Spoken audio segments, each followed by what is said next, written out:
Hello बच्चों, let's see this question.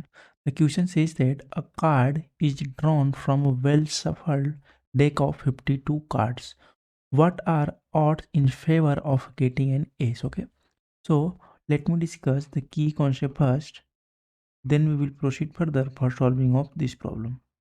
देखिए, अगर हमारे पास कोई इवेंट ई है, ओके, अगर उस इवेंट ई के होने की जो प्रोबेबिलिटी है उसको मैं पी ऑफ ई से डिनोट कर रहा हूँ, ओके, और उसके ना होने की प्रोबेबिलिटी को पी ऑफ ई बार से अगर डिनोट कर रहा हूँ, ठीक है, तो ये जो पी ऑफ ई बार है यहाँ पे हमारे पास, इसको हम क्या लिख सकते हैं, इसको हम इस प्रकार से लिख सकते हैं कि that will be equal to 1 minus P of ई।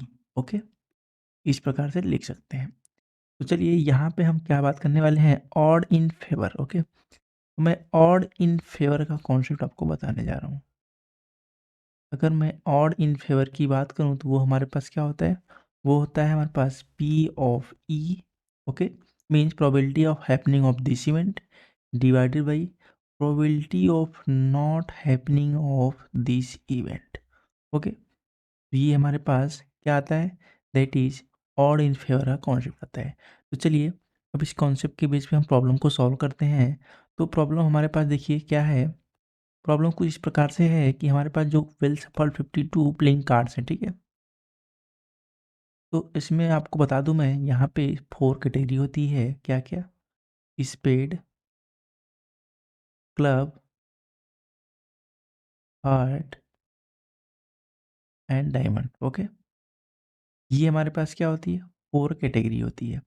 अब देखिए यहाँ पे अगर 4 कैटेगरी होती है, इसमें एस कितने होते हैं, यहाँ पर भी देखिए हमारे पास 1 एस होता है, यहाँ पर भी अगर बात किया तो 1 एस, ये यहाँ पे बात की है 1 एस, और यहाँ पर भी हमारे पास बात की जाए तो अगर मैं एस लिखूँ यहाँ पे तो हमारे पास 1 होता है। ओके, अब देखिए अगर मैं आपसे पूछूं कि प्रोबेबिलिटी, तो प्रोबेबिलिटी क्या होती है, probability is being equal to favourable number of outcomes divided by total number of outcomes, यही होता है। तो देखिए यहाँ पे अगर मैं फेवरेबल नंबर ऑफ आउटकम्स की बात करता हूँ, ठीक है, तो देखिए क्या है, टोटल एज कितने हो गए, 1 + 1 + 1 + 1, टोटल एज हमारे पास कितने हो गए, 4।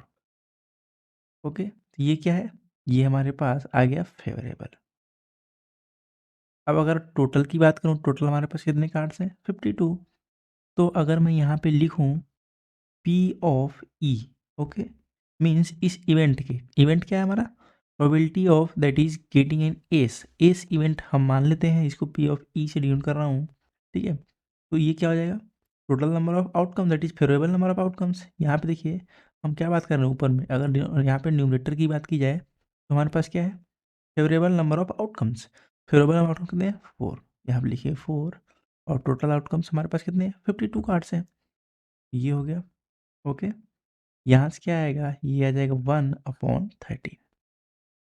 अब देखिए, अब अगर आपसे पूछूं P of E bar means इस इवेंट के ना होने की प्रोबेबिलिटी मैंने क्या बताया था, 1 माइनस पी ऑफ ई, तो हो जाएगा 1 माइनस 1/13 हो जाएगा। यहाँ से क्या आएगा, एलसीएम ले लीजिए, 13 माइनस 1/13, तो ये क्या हो जाएगा, 12/13। अब क्या आपसे पूछा गया था, हमसे पूछा गया था ऑड इन फेवर। ओके, तो अगर मैं लिखूं ऑड इन फेवर, ये हमारे पास क्या आएगा, ये हमारे पास आ जाएगा आउटेज, अभी मैंने आपको बताया था P of E divided by P of E bar. P आपकी ई हमारे पास क्या है, हमने निकाला है अभी 1/12, यहाँ पे हमारे पास क्या आया था, दैट इज 1/12 इट्स 1/13। ओके, तो लेट मी करेक्ट इट, ये हो गया हमारे पास 1/13, और हमारे पास पी ऑफ ई बार क्या है, 12/13, 13 और 13 कैंसिल हो जाएगा, हमारे पास क्या बचेगा, 1/12। तो ये हमारे पास फाइनल आंसर आ गया। So what we can conclude from here that the odd in favor of getting an ace is 1/12. So 1/12 is the final answer for this problem. I hope you understood it very well. Best of luck.